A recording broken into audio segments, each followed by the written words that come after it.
काफी सारे जने बहुत सारी मात्रा में ऐसे होंगे कि जो भगवान का भजन भी मतलब मंदिर भी जाएंगे और तामसिक भोजन का भी आहार करते हैं बिल्कुल महाराज जी। नहीं, बिल्कुल इसे मतलब कुछ मंगलवार को हनुमान जी के जाएंगे, मतलब इसे हर कुछ नहीं होने वाला। सबसे पहली बात है हमारे आहार शुद्धि, मन शुद्धि। देहाती भाषा में कहते हैं जैसा खाओ अन्न वैसा बने मन। देखो, अगर हम शास्त्र की आज्ञा का पालन नहीं करेंगे और मनमानी आचरण करेंगे तो नरक जाओगे। पहले आहार शुद्धि, मन शुद्धि। अगर जैसा खाओ अन्न वैसा बने मन। किसी भी प्राणी को दुख देना, हनुमान चालीसा का भी पाठ करते हैं। ये अपनी वासनाओं की, अपनी जिह्वा को थोड़ा रोको यार। शराब पीते हो, मांस खाते हो, अंडा खाते हो, इस तरह के व्यवहार करते हो और हनुमान जी और शंकर ये ऐसे प्रसन्न हो जाएंगे, ऐसे काम बन जाएगा? कुछ नहीं बन जाएगा। अवश्य में भोक्तव्यम कृतम कर्म शुभाशुभम। जो तुम कर्म करोगे तुम्हें भोगना पड़ेगा। चाहे मुर्गा हो चाहे बकरा हो, सब जीव अपने प्राण बचाना चाहते हैं। सब जीव, तुम उनको काट कर खाओगे वो भोगना पड़ेगा। राम जी के रूप में भगवान ने यदि बाली के चरण में बाण मारा तो भगवान श्री कृष्ण के चरण में व्याध के रूप में उसने बाण मारा। देखो ना, लीला देखो। भगवान ने अंतिम अपनी लीला जो श्री कृष्ण लीला है वो यहां संपन्न की कि भगवान के चरण में व्याध जो है बाण मार रहा है। अब आप विचार करो, जब वो सरकार समर्थ होते हुए भी अपने लीला का लीला दर्शन कराते हैं। श्रवण कुमार के वध का संयोग बन गया दशरथ जी के हाथ से, शब्द वेदी बाण मार दिया। तो देखो उनका जो कर्म था वो तड़प तड़प के अपने पुत्र भगवान राम के वियोग में प्राण त्यागना पड़ा कि नहीं पड़ा? भगवान उसको मिटा सकते थे लेकिन भगवान नहीं मिटाते। अवश्य में वो भोक्तव्यम गीता जी में कहा है। इसलिए हमारी प्रार्थना है कि तमोगुणी भोजन का त्याग करो, सात्विक भोजन और संयम से रहोगे तो तुम में जो बल आएगा वो एक महान पवित्र बल होगा। आज बल नहीं दिखाई देता, चेहरे में कांति नहीं है, विचार में पवित्रता नहीं है। ऐसा नहीं, हम पशु नहीं हैं, हम मर्यादा से चलने के लिए हैं। हमारी मर्यादा बनाई गई, शास्त्र मर्यादा हमारी कानून व्यवस्था है। यदि हम शास्त्र मर्यादा से चलेंगे, शास्त्र कानून से चलेंगे तो हमारा मनुष्य जीवन सार्थक हो जाएगा, नहीं तो निरर्थक हो जाएगा। जैसे आजकल बच्चे कहते हैं हम स्वतंत्र हैं। नहीं, स्वतंत्रता नहीं। माता पिता की आज्ञा की परतंत्रता, शास्त्र की आज्ञा की परतंत्रता, गुरु की आज्ञा की परतंत्रता, कानून की परतंत्रता, अगर ये स्वीकार करोगे तो स्वतंत्र हो जाओगे। अगर मनमानी करोगे तो परतंत्र हो जाओगे। मनमानी स्वतंत्रता नहीं होती, मनमानी इंद्रियों की परतंत्रता होती। जो इंद्री कहती वही हम कहते हैं। आप अपने को स्वतंत्र समझते हैं, इंद्रियों के गुलाम, मन के गुलाम, तो स्वतंत्रता कहाँ है? स्वतंत्रता तब होगी जब हमारी बात पुनः समझ ले। शास्त्र आज्ञा के अधीन चलोगे, गुरु के अधीन चलोगे, संतों की वाणी के अधीन चलोगे।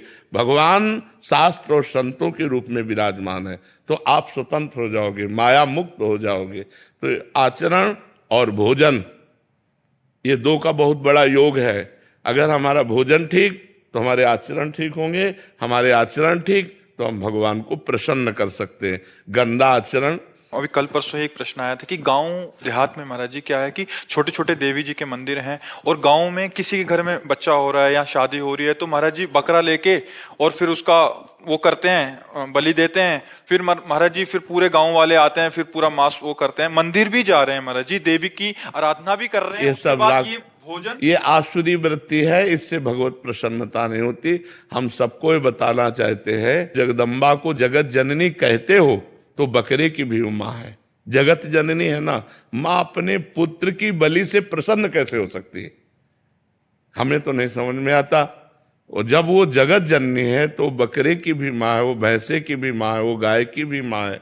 वो माँ जो जगत माता है वो अपने पुत्रों की बलि से प्रसन्न कैसे हो सकती है? अगर वो प्रसन्न होती तो तुम्हारा मंगल हो जाता। किसका मंगल हुआ बकरे की बलि चढ़ाकर?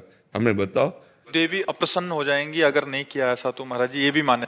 अरे अगर वो अपने स्वरूप में आ जाए तो सबको चाट जाए उनको। वो तो महाकाली है, महाकाल स्वरूप भी है, तो वो दुष्टों का संहार करने के लिए रूप माता जी ने धारण किया, वो दुष्टों का खून पिया, जो संसार के पवित्र जीवन जीने वालों के लिए वो मृत्यु काल रूप थे, जैसे महिषासुर, शुम्भ निशुम्भ, रक्त बीज, माता जी ने इनका संहार किया। इन बकरी बकरों का थोड़ी संहार करने से माता जी प्रसन्न हो जाती है, ये तो मूर्खता है, कोरी मूर्खता है, कभी माता जी प्रसन्न नहीं होती।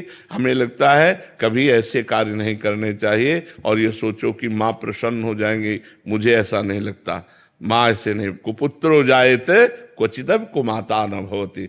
माता जी तो तब प्रसन्न होंगी जब सब पर दया करने लगो, सबको सुख पहुंचाओ, नाम जप करो, अच्छे आचरण करो, तो जगदम्बा प्रसन्न हो जाएगी। अगर फिर से उनको प्रसन्न करना है महाराज जी, और ये प्रथा चली है, और जैसे किसी के घर में पुत्र देखो हुआ, शास्त्र में विधान है, नारियल की बलि, नींबू की बलि, इनकी बलि सात्विक बलि दे।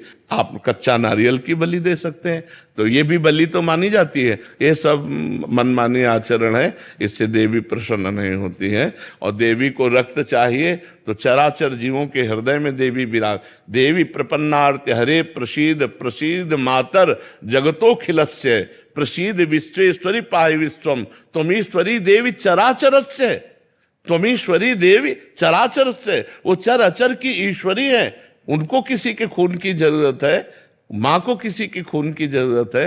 अरे माँ तो अपने खून को दूध बनाकर अपने बच्चों का पालन करती है। माँ शब्द कितना महान है, वो अपने शरीर के रक्त को दुग्ध में परिवर्तित करके अपने बेटे का पालन करती है, वो दूसरों का रक्त पान कैसे कर सकती है? ये दुष्टों के रक्त पान किए माता जी ने, जो समाज के लिए कलंक थे, जो समाज का द्रोह करके समाज को नष्ट करने में लगे थे, ऐसे राक्षसों को माता जी ने मारा है। शुम्भ निशुम्भ, रक्त बीज, महिषासुर। ऐसे नहीं है कि गलत सिद्धांत से न चले, नहीं तो नरक की प्राप्ति होगी। महाराज जी, आज जैसे आप कहते हैं कि भजन मार्ग, अभी तामसिक भोजन भी हो रहा है महाराज जी, फिर हम वही बात कर रहे हैं, और उसके साथ भक्ति भी। भक्ति का उद्देश्य है कि प्रभु का अगर हम पास जाएंगे या सोमवार को या मंगलवार को हम प्रभु के आगे हमारी कामनाओं की पूर्ति। महाराज जी, अगर उद्देश्य भगवत प्राप्ति हो, फिर तो महाराज जी उस उद्देश्य ही पता नहीं है। हाँ, लेकिन हम कह रहे हैं कि अगर हमें कामना की भी पूर्ति चाहिए तो हमको गलत आचरण छोड़ने पड़ेंगे, क्योंकि हम जो कामना की पूर्ति चाहते हैं उसमें पाप आचरण बाधा पहुंचाएंगे। पाप का फल दुख है, पाप का फल विपत्ति है, पाप का फल संकट है। यदि आप मुर्गा मुर्गी खाते हो तो पाप कर रहे हो, और वो पाप आपकी कामनाओं को पूर्ण नहीं होने देगा। चाहे हनुमान जी के पास जाओ, चाहे राम जी के पास जाओ, जहां भी जाओगे जीवों की हिंसा करते हो, जीवों को दुख देते हो, गंदा आचरण करते हो, गंदा भोजन पाते हो, तो भगवान प्रसन्न नहीं होने वाले। और आप किसी मंदिर न जाओ, घर में पवित्र आचरण करो, पवित्र भोजन पाओ और नाम जप करो, तुम्हारे घर में भगवान आ जाएंगे।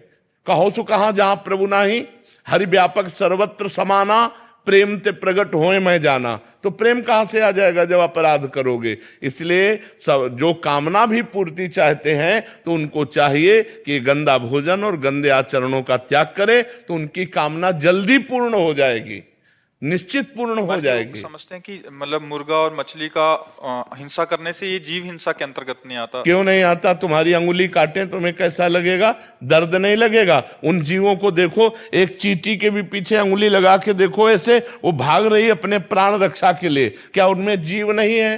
क्या मुर्गा अपना प्राण बचाना नहीं चाहता? क्या पशु पक्षी प्राण बचाना नहीं चाहते? और जिनको ये है कि अगर हम खाएंगे नहीं तो सृष्टि बढ़ जाएगी, तो तुम अपने बैलेंस की चिंता करो। तुम्हारा बैलेंस जब परमात्मा बनाएगा तो तुम्हारे होश उड़ जाएंगे। वो परमात्मा का 3 कार्य है: सृष्टि रचना, सृष्टि पालन करना और सृष्टि का संहार करना। वो भी अपने आप में लय कर लेता है। वो प्रलयंकारी परमात्मा है, वो काल का भी काल है, वो महाकाल है। वो जिस समय जैसा चाहता है वैसा अपना बैलेंस बनाता रहता है। सृष्टि का बैलेंस बनाना उसका कार्य है, हमारा कार्य नहीं है। हमारा कार्य है उसकी आज्ञा के अनुसार चलना। हम मनुष्य, हम राक्षस नहीं है। तो हमें सबसे प्रार्थना है कि मांस, मदिरा, अंडा, पराई स्त्री से व्यभिचार, इनका त्याग करो तो तुम्हारा जीवन सुखमय हो जाएगा।